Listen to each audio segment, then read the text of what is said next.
etiología en los recién nacidos se ve aproximadamente 1 en 2500, pero en los prematuros y sobre todo en los de muy bajo peso de nacimiento, esto aumenta hasta 18 hasta 24%, y la etiología, a diferencia de los recién nacidos de término, es multifactorial y por otras causas, siendo dentro de ellas los factores de riesgo más importantes, la prematuridad, la falta de alimentación enteral, la alimentación parenteral prolongada, las lesiones intestinales, episodio de sepsis o inflamación por otra causa, la hipoxia y algunos medicamentos que pueden ser hepatotóxicos, siendo dentro de los prematuros lo más frecuente problemas de alimentación y por lo tanto de parenteral prolongada, el principal factor de riesgo para desarrollar colestasia. Entonces, ¿por qué se produce esto en los prematuros? Parte por su inmadurez anatómica y funcional, que tienen una ineficiencia en procesar estos ácidos biliares, una disminución en la absorción hepática y de la síntesis de ácidos biliares, una disminución de la circulación enterohepática, que se produce en estasis biliar, y una deficiente solubilización de sales biliares tóxicas, y como decía en la diapo anterior, pueden tener por otras causas problemas de alimentación enteral. Un poquito más fuerte, doctora, escuché en otra. Bueno. Y esta falta de alimentación produce una disminución de la secreción de hormonas gastrointestinales y por lo tanto del flujo biliar. La nutrición parenteral, por su parte, sabemos, discutido en otra oportunidad, que la nutrición que le llaman agresiva ahora es crítica para el manejo de un recién nacido prematuro, pero ha visto que esto se asocia a enfermedad hepática que está relacionada con la nutrición parenteral, se encuentra así en la literatura como enfermedad hepática o a veces como colestasia asociada a la nutrición parenteral, y esto estaría dado por factores tanto de los nutrientes como del huésped. Del huésped, lo que conversamos en la diapositiva anterior, y de los nutrientes se ha visto que los aportes que utilizamos de lípidos, cuando son lípidos de soya, tienen más tendencia a producir colestasis, a diferencia de los aceites de pescado, que son los que se utilizan más actualmente. El contenido de aminoácidos y hidrato de carbono no tienen tanta evidencia en su rol, a diferencia de los lípidos, y por supuesto lo que tiene más impacto es la duración de la parenteral. En cuanto a las lesiones intestinales, también está descrita la enfermedad hepática asociada a la insuficiencia intestinal, que es más que producida solamente por la parenteral que requieren estos pacientes, sino que el hecho de tener un intestino corto más la parenteral tiene un daño adicional producido por inflamación y daño intestinal.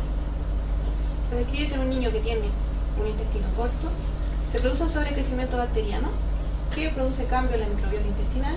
Esto produce inflamación intestinal, daño en la barrera, absorción de moléculas pequeñas y por lo tanto mayor inflamación, y también podrían producirse translocación bacteriana, y en estos casos no hay evidencia tampoco de que probióticos ni prebióticos podrían ser beneficiosos en estos pacientes.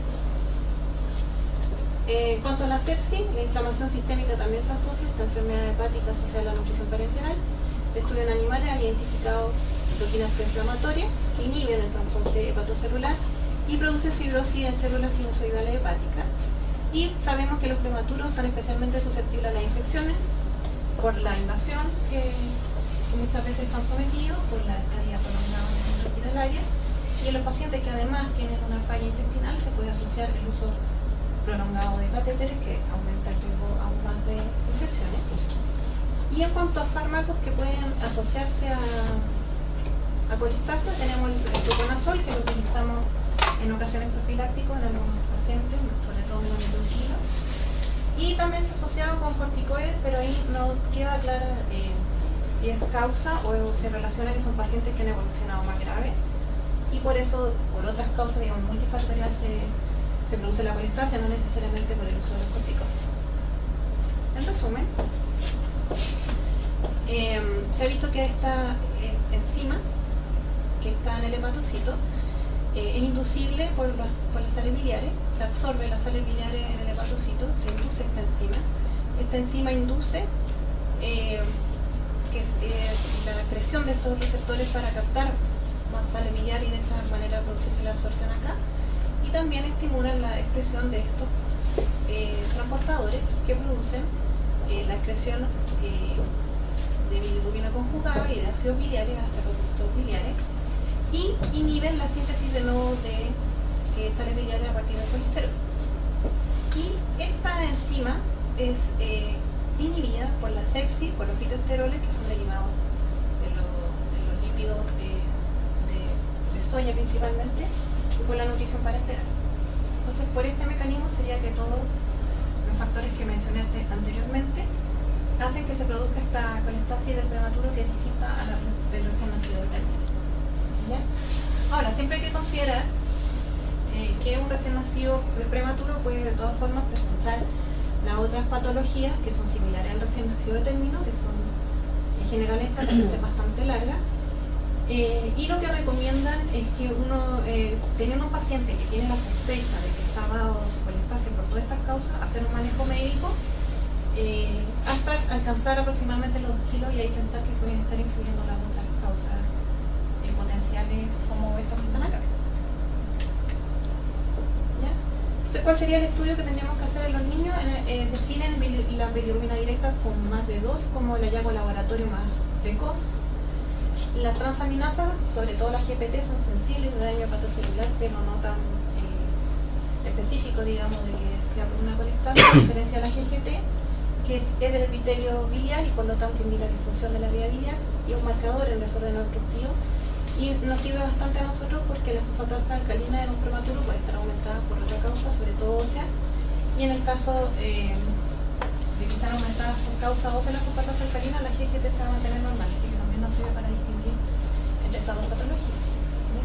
Por supuesto, si ya está con un daño avanzado hepático, vamos a encontrar otros hallazgos de disfunción hepática, como hipergluminemia, trastorno de la coagulación,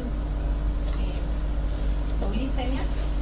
Y bueno, también parte de la monitorización que hacemos los niños que están con parenteral son los triglicéridos, que tienen, puesto que los prematuros tienen una menor función de la lipoproteína y que tienen una tendencia a la hipertrigliceridemia, que también podría ser una de las causas de la colestasis.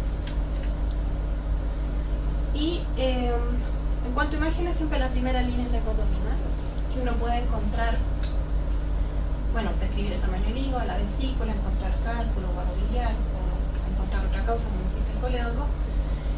Ahora, ¿cuándo realizarlo?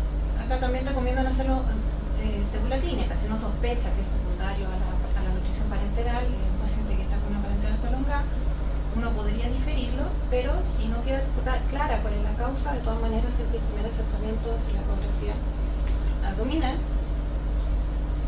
Se describe la cintigrafía hepatobiliar, pero la verdad es que se hace cada vez menos, que ver la excreción de tecnecio marcado en la vía biliar. Y la colangioresonancia también está descrita, pero la verdad es que también no se usa tanto, y más bien lo hemos visto que lo utilizan para estudiar la anatomía cuando uno ya tiene más claro que efectivamente es un desorden obstructivo, como por ejemplo un quiste de cólera. ¿Ya? Y la biopsia, bueno, sabemos que el test definitivo, pero en general es un estudio que se difiere hasta que uno tenga todo el estudio hecho previo, que no es concluyente, que el paciente que persiste en ictericia. Y lo ideal es que en este caso sí se postergue hasta que el paciente pese por lo menos 2 kilos y se encuentre lo suficientemente estable para realizar este procedimiento. Y además lo que puede ocurrir es que cuando hay una colestasia, aunque sea por esta causa, sí se pueden encontrar hallazgos más típicos de la biopsia, que inicialmente es canalicular, después intracelular, pero que después también podemos encontrar fibrosis, incluso proliferación ductal en una etapa más tardía. Entonces, este es el flujograma. Si uno tiene un niño con una bili directa más de 2, habría que evaluar si el escenario es un niño con una parenteral, que podría ser la causa. Y si es así, se recomienda un manejo médico nutricional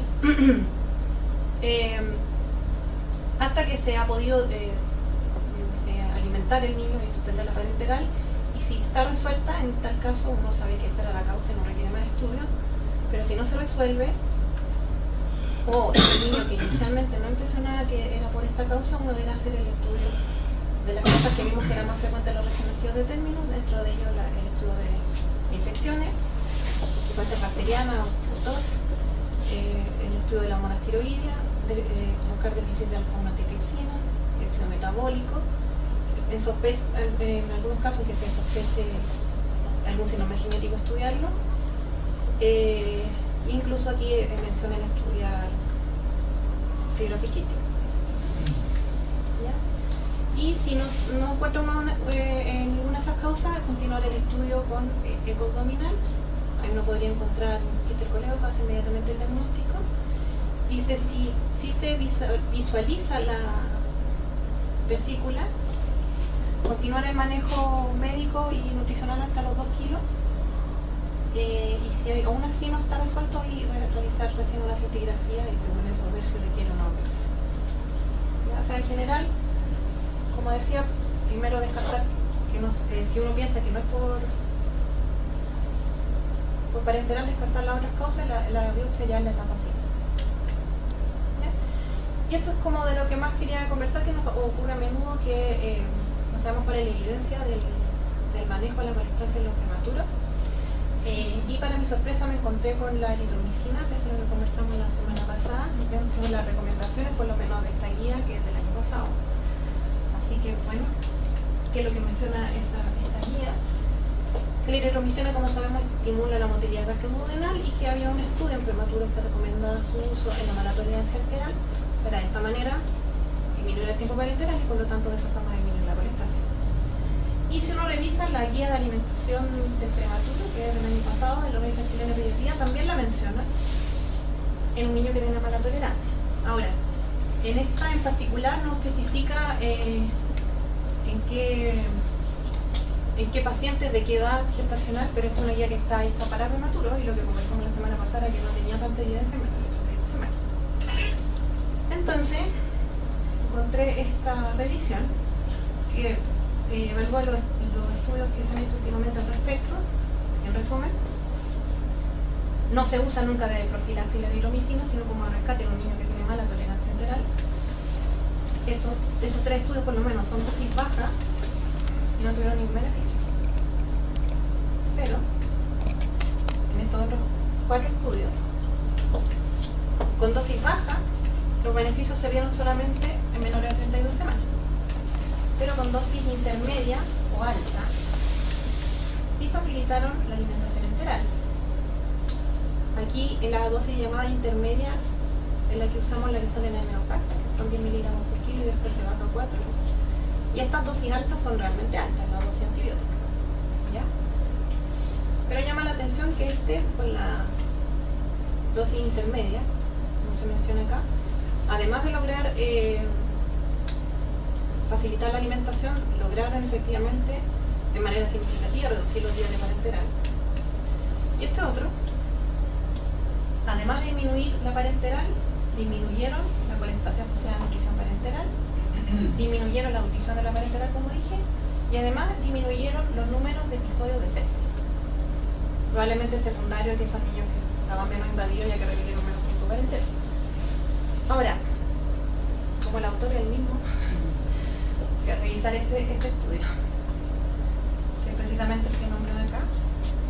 Entonces, ¿qué niños eran? Efectivamente eran niños pequeños, menores de 1500 gramos, que al día 14 de vida todavía no lograban alimentarse con por lo menos 75 cc por kilo enteral. Y la dosis, como les dije, era alta, era 50 miligramos por kilo día, vía oral, por 14 días, que iniciaban al día 15. Como no habían tolerado el día 14, empezaban al día 15. Ahora, lo que me llamó la atención es que estos pacientes que caían en esta definición de no alcanzar un aporte total de 75 cc enteral, al día 14 era un porcentaje muy importante de sus niños. Y eso también puede tener que ver con que si bien el artículo está publicado en el año 2007, empezaron a reclutar pacientes en el año 98. Y de 95 niños en este grupo, 74 no lograron tolerar la alimentación al día 14, que yo creo que en nuestros pacientes no es algo tan frecuente. Después aquí hubo un intervalo que nos reclutaron pacientes por problemas técnicos que describen en el trabajo. Siguieron reclutando pacientes y también siguió siendo más del 70% de los niños que no toleraban bien. No sé, vamos a mirar por qué. Bueno, efectivamente, como les dije, eran niños menores de 1500, eran en general, esta es la mediana, 28 semanas en los 2 grupos. Y si uno ve a la edad que se empezaban a alimentar, a los 6 días recién. ¿Ya? Eso, bueno, se explica porque es la conducta que se hacía hace 10 años atrás, pero por supuesto no es la actual. Y ahí muestran los resultados, que fue significativo que lograron la alimentación enteral desde el 50%, 115 y hasta 150 cc por kilo, significativamente antes del grupo que se trató de eritromicina, y que fue significativa también la disminución de los días de parenteral. No hubo diferencia en estenosis hipertrófica del píloro, y tuvieron menos episodios de colestasia asociada a nutrición parenteral. trabajos habitualmente empiezan con la de eritromicina, empiezan al día 14 porque describen que la enosis hipertrófica y píloro se asoció a niños cuando se usa de manera muy precoz. Entonces que si se usa después del día 14 no existiría este riesgo, así que por eso lo hacen así y por eso también se usa oral y nunca se usó en ningún estudio que son venosos. Y este mismo autor tiene otro estudio publicado en 2012 que también en la misma definición son niños menores de 32 semanas, menores de 1500, que no han tolerado por lo menos 75 cc por kilo el día 14, que usaron una dosis que ellos calificaron como intermedia, de 20 miligramos por kilo al día, que también iniciaron al día 15, que duró 14 días. Y acá también lograron la alimentación completa antes. También alcanza, la duración de la parenteral también fue significativamente menor y también tuvieron menos colestasia. Mencionan que no tienen episodios de estenosis hipertrófica del píloro ni de arritmia, que las limitaciones de trabajo que mencionan ellos, que un nene pequeño que luego nos hicimos, y aquí no pude saber cuántos niños de ellos tenían mala tolerancia enteral porque no pusieron cuál era el IN total. Pusieron la muestra fue de tantos pacientes, pero no describen cuál era el IN total, así que no sé cuál era el universo de esa muestra, así que no sé cuántos niños de sus pacientes tienen mala tolerancia enteral. Así que aparentemente con dosis alta sí tenía algún beneficio, pero como les decía, eran niños que sabían el estudio que dice efectivamente cuándo se empezaron a tratar esto, lo anterior, eran niños que al sexto día recién se habían empezado a alimentar. Y lo que más utilizamos en colestasia, siempre el urso, el ácido urso deoxicólico, que es un ácido biliar no hidrofílico, que no se metaboliza sustancias tóxicas y que promueve el flujo biliar, en el fondo compite con los hidrofóbicos. Y nosotros lo usamos y en muchas partes se utiliza, pero la verdad es que los datos de evidencia en prematuros es súper poco, los estudios son pequeños y en general son restrictivos. Este estudio que es del año 2004, que lo mencionan en varias de las revisiones que hacen, la verdad es que si uno lo va a mirar es un estudio que es retrospectivo, que eran niños con colestasia, que los papás que dijeron que dieron el consentimiento para usar el uso fueron los tratamientos y el control fueron los que los papás no dieron el consentimiento. Así que, y además todo grupo tenían diferencias iniciales con el inicio de la colestasia, eran niños de distintas edades. Y sí vieron una disminución significativa de la bilirrubina, pero la GGT se mantuvo en el... Este que es del 2014 fue todo el mismo tratado. Tratado con urso. Pero la verdad es que el grupo tratado además era significativamente menor en edad gestacional. Así que ahí podría haber una posible explicación. Este otro llama la atención que son pacientes que no tenían colestasis, sino que empezaron a utilizarlo para otro fin. Querían ver si con eso mejoraban la absorción de grasa. Así que eran prematuros también cercanos a las 31 o 32 semanas que no tenían colestasia y que vieron que en esos niños que se trataron con urso por este otro motivo bajó la GGT, pero la bilirrubina se mantuvo siempre. Y este es uno que utilizó, bueno, eritromicina y urso, las dos cosas. También eran pequeñitos de menos de 1500, la misma definición que el trabajo anterior, menos de 32 semanas, menos de 75 cc enteral al día 14, de los cuales 23% tenía mala tolerancia, que es un poco más aceptable que el 70% que tenía en el estudio anterior. Y acá lo que hubo diferencia fue en la GGT. En el GGT fue mayor en el placebo, pero fue similar en los niños que usaron tanto uso como eritromicina y no hubo diferencia en la bilirrubina total ni en la directa, ni tampoco en el tratamiento. Y para finalizar con respecto al uso, igual quise poner esto es un estudio descriptivo que es un estudio de la evolución natural de la bilirrubina, sí, de la bilidirecta en un niño que se suspende la parenteral. Son dos grupos de niños que ellos lo describen como que lo que hicieron fue aquí ver cómo evoluciona la bilirrubina después que se suspende la parenteral. Y en este grupo baja, pero hay un grupo que inicialmente sube y después empieza a bajar. Entonces dividen a estos niños en dos grupos. También, como les dije, en estudio descriptivo son niños que tenían parenteral más de 21 días y que están con una colestasia que en el caso de ellos definieron como Pili mayor de 3. La mayoría de los otros son Pili mayor de 2. Y lo interesante de esto es que con uso las curvas eran iguales. Así que no tiene mucha evidencia y la verdad es que se sigue utilizando porque los efectos adversos son pocos, está demostrado en otras patologías y en adultos su utilidad, pero en prematuros los datos son los que acabamos de revisar. ¿Ya? En cuanto al manejo nutricional, la alimentación enteral es el factor más importante en la prevención, va a disminuir el tiempo de la parenteral, mantiene la integridad intestinal y promueve su respuesta inmune y por supuesto disminuye el riesgo de transmisión bacteriana. Y el estudio, yo creo que varios lo conocemos, que es un estudio del 2012 que bueno, el objetivo era otro, era ver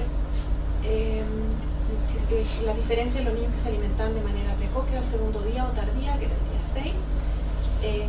Que una de las cosas más importantes de este estudio es que no hubo diferencia de enterocolitis, que era una de las razones por las cuales se difería la alimentación tan tardía.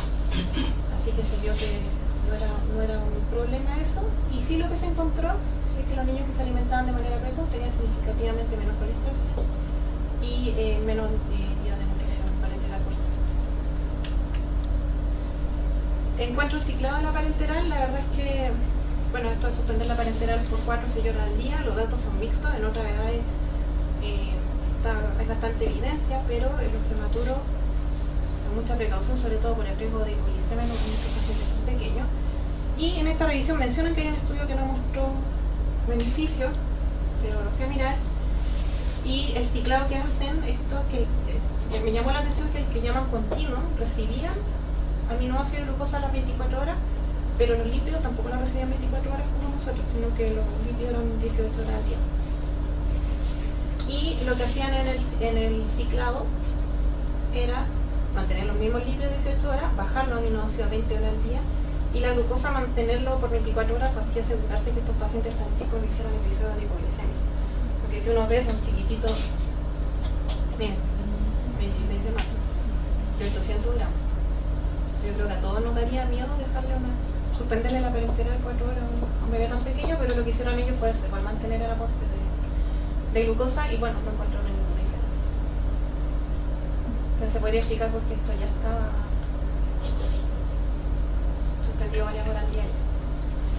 Y otra de las cosas que se ha visto es con respecto a los lípidos, como mencionaba al principio, en cuanto al carbohidrato de carbono o los aminoácidos, no hay tanta evidencia que efectivamente tengan un impacto desde que se usan aminoácidos para pediátricos y no de otro tipo.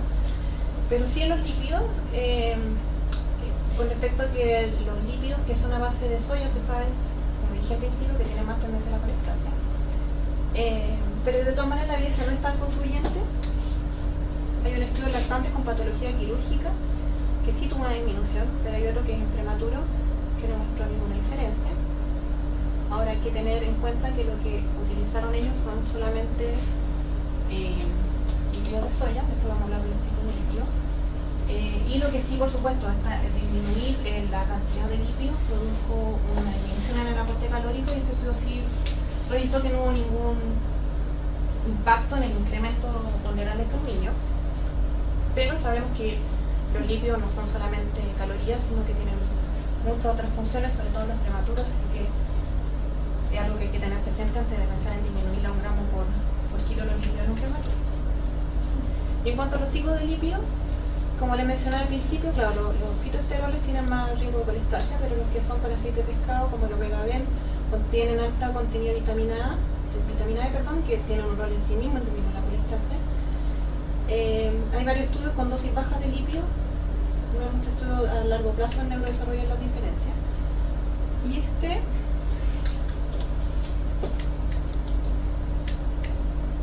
es lo importante.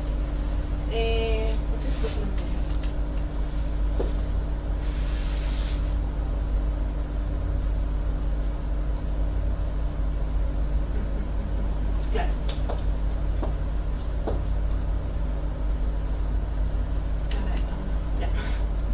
No sé por qué puse eso. Ya, y en este estudio son niños que están con SMOF, que es lo que ocupamos más acá, a diferencia de esto que es el intralipid, que este lo conocemos, que es una mezcla de lípido y dentro de ellos tiene de pescado. Y en este caso hubo significativamente menos bilirrubina conjugada que lo que se midió acá, y también significativamente menos GGT. Ese es un estudio del tema. Pese a ese impacto, lo que recomienda esta revisión es que en la colistasia leve a moderada podríamos usar SMOF, pero en la colistasia severa recomiendan usar aceite de pescado, pero además disminuir la dosis. Porque ese estudio que se hizo viendo la diferencia entre estos tipos de litio, fueron con dosis bastante bajas. Ustedes ven aquí dice 1,5 por kilo, 1,5 por kilo, 1 por kilo. Ese dice 1,4. Pero en realidad el estudio se hizo con dosis bajas. Y como les mencionaba antes, la vitamina E es un antioxidante liposoluble que tiene una protección contra la toxicidad hepática asociada a la parenteral, que protege el estrés oxidativo, que es abundante en los aceites de pescado, y por eso también se piensa que los lípidos en base a aceite de pescado tienen beneficio, además con la vitamina E. Y que hay estudios en animales que sugieren que podría evitar el daño causado por los fitoesteroides. En resumen, por supuesto la mejor recomendación es el aporte enteral precoz y aumentarlo en la medida que el paciente tolere lo antes posible, minimizar la exposición a parenteral en la medida también que sea posible, y prevención de la sepsis como una medida muy importante para mí, también para prevenir la colistasia. Y en este estudio mencionan que sería ideal hacer como estudio de la diferencia de aceite de pescado, sea enteral o parenteral, porque muestran una probable disminución de la colistasia, y por supuesto mantener la integridad intestinal y su microbiota normal.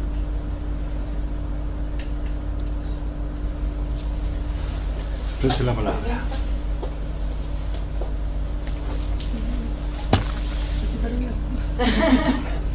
¿En qué momento uno debería tomar o evaluar, digamos, las pruebas hepáticas como para saber hacia dónde vamos?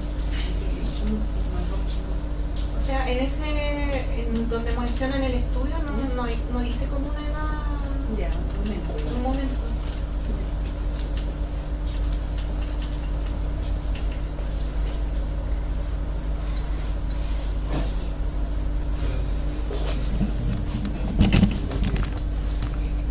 Tuviera que ser como una reglamentación o una guía de manejo para ver si el niño va a tener esta colistasia. En definitiva, dado que hay poca evidencia, lo cual sería la evidencia internacional, en realidad yo creo que hoy día un niño que tiene colesterol prolongado, que toma eso más de 7 días y ya aparece una bilirrubina directa de mayor de 2 o mayor del 20%, generalmente tendemos a dejarle uso. Lo que estamos haciendo. Claro. ¿Tenemos que seguir igual o en realidad tenemos que hacer alguna modificación? O sea, la verdad es que el uso se usa igual, aunque la evidencia que vimos es poca. Y de hecho, cuando los niños van a gasto también les dejan uso, pese a que la evidencia es poca. Y como decía, en otras edades sí tiene evidencia y en algunas patologías en específico también. Pero en particular en prematuro, como vimos, no hay mucho. Y con respecto a lo que menciona este estudio de eritromicina, habla en los niños que no han tolerado la alimentación al día 14, y si uno piensa que es por un trastorno en el fondo de la motilidad dado por la prematurez, y yo creo que, o sea, obviamente no tengo los números, pero yo creo que no es lo más frecuente que vemos. O sea, cuando nosotros vemos niños que al día 14 no se está alimentando, habitualmente o es un niño con una patología quirúrgica que ha hecho que se mantenga el régimen cero, o es un niño que está grave y por eso tiene un hilio. Entonces, en tal caso el uso de eritromicina no tendría mucho sentido, porque no es un trastorno de la motilidad lo que está produciendo la mala tolerancia general.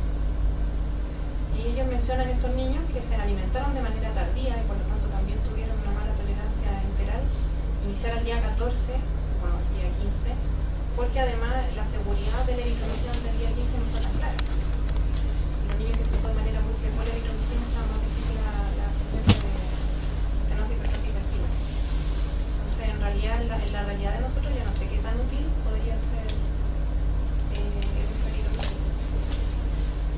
En cuanto a lípidos, bueno, nosotros, a diferencia de muchas de estas cosas, no son gringas y ellos no tienen toda la licencia para usar el SMOF, no lo usan tanto como nosotros, pero nosotros es lo que tenemos acá, porque eso sí tiene evidencia de que disminuye el riesgo de colistasia. Ahora, estoy citado la parenteral, también una práctica que a veces lo utilizamos, a veces no.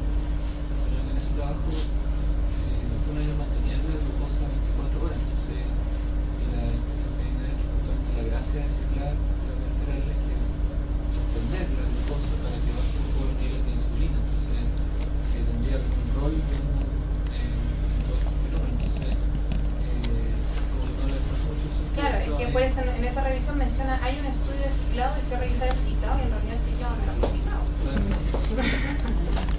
Entonces, y obviamente si el niño mientras más prematuro el ciclado se puede hacer menos tiempo, ¿no? Claro. Tiene que ser 4 horas. Claro, por eso este estudio en bebés de 800 gramos, entonces evidentemente nadie le va a suspender la glucosa 4 horas prematuro de 800 gramos.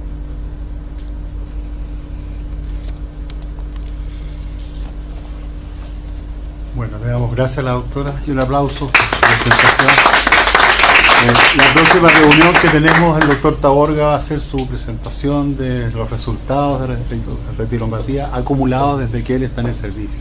Así que va a ser bastante interesante también. Quedan todos invitados el próximo miércoles. Quedan liberados. Muchas gracias.